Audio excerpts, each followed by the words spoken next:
Yo, yo.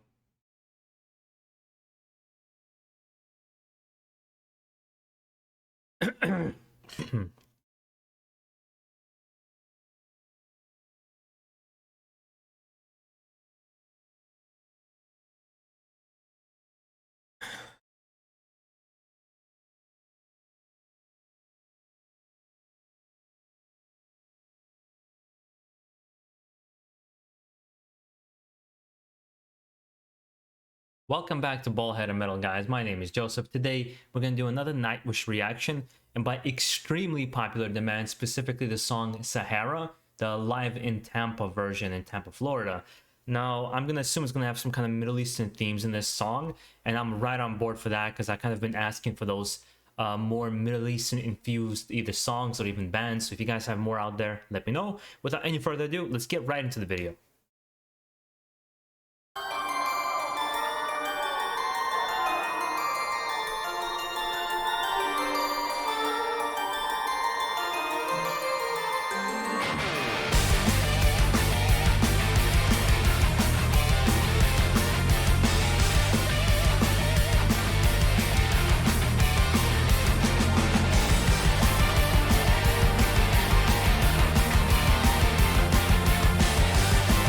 I'm guessing that's some of the newer live performances because the drummer is not Yuka anymore, right? It's the I always forget his name from Winter Sun, the drummer from Winter Sun.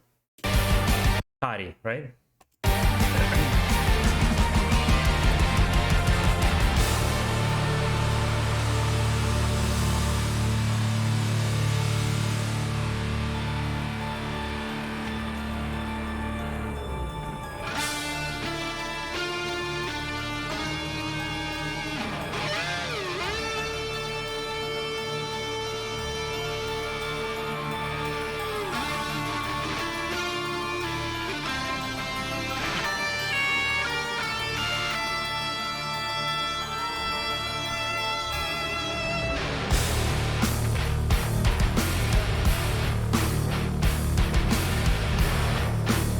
Fuck yes, I love that beginning. Oh man, that was a nice step into the song. I need to rewind that.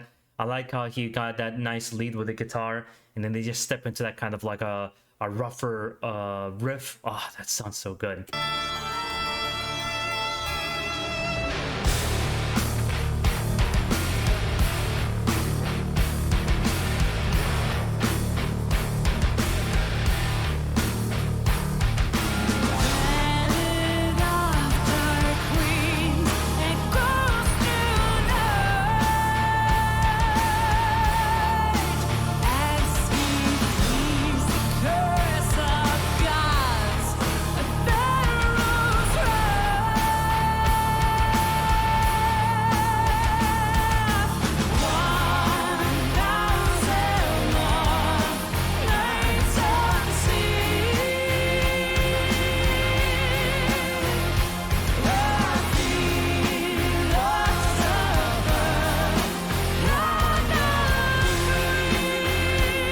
I actually really like Floor Jansen's outfit in this particular song. Like the simpler, more casual, like heavy metal stud kind of infused leather jacket. Looks nice on her because she usually has those more extravagant dresses. And I actually think this is pretty cool. But something I've mentioned 1,000 times, I like this Marco and Jansen together singing, bringing two different tones to a song. Especially with this riff, I am quite enjoying this song so far.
Yeah, they did. It doesn't look like they're gonna embrace the whole Middle Eastern theme, so to say, in the music by having that little more Middle Eastern riffs or anything. I think it's more thematically in the lyrics, especially if it has something to do maybe, I don't know, with Lawrence of Arabia, for example. I don't know what the I can't really tell what the song is about, to be honest. But it's a good song. Simpler, on a simpler side. They have like a couple of different styles. I noticed they like to like create uh simpler in writing, more interesting in kind of like various layers that they have in their song. And then they have something like The Greatest Show on Earth, which they show their complexity through first how long the song is, how it really changed into these nice little different transitions. So they play around with different styles of songwriting, and I think both are difficult to do. For example, I've always criticized anybody who would call, let's say, AC/DC dumb music or something, like anybody can write those riffs. Apparently not everybody, because there's not a second band like AC/DC. It's not that easy to write a riff that's that simple but is that memorable, and I think this song goes into this category.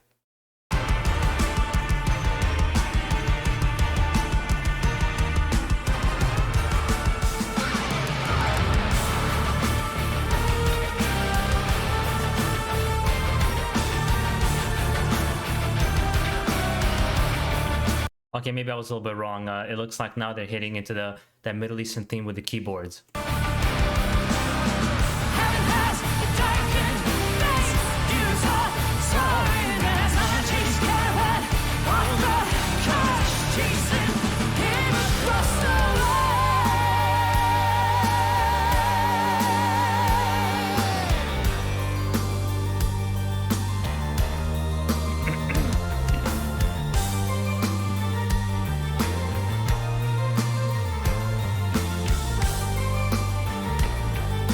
I actually really enjoy Marco's bass playing in the song because you could really hear it. Yeah, it's really tuned well. Not to mention something that just hit me too. Flora is singing in rhythm, like a Middle Eastern rhythm. That kind of unevenness to it that it has. I don't know how to really explain it in the musical terms. I just know that she's doing it, and along with obviously the keyboards that I mentioned before.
And I really am enjoying how this, as the song nears the end, this is kind of like they keep playing the same riff, right, and the same melody, but with the keyboards, they're kind of elevating the anticipation and elevating that feeling that you're getting to the end. I'm really kind of enjoying that a lot, and I wish all bands sounded this good live, because I feel like heavier bands like death metal, thrash metal, black metal, they tend to tune themselves up way too loud. I've always wished that most music sounds this clear live, but it doesn't.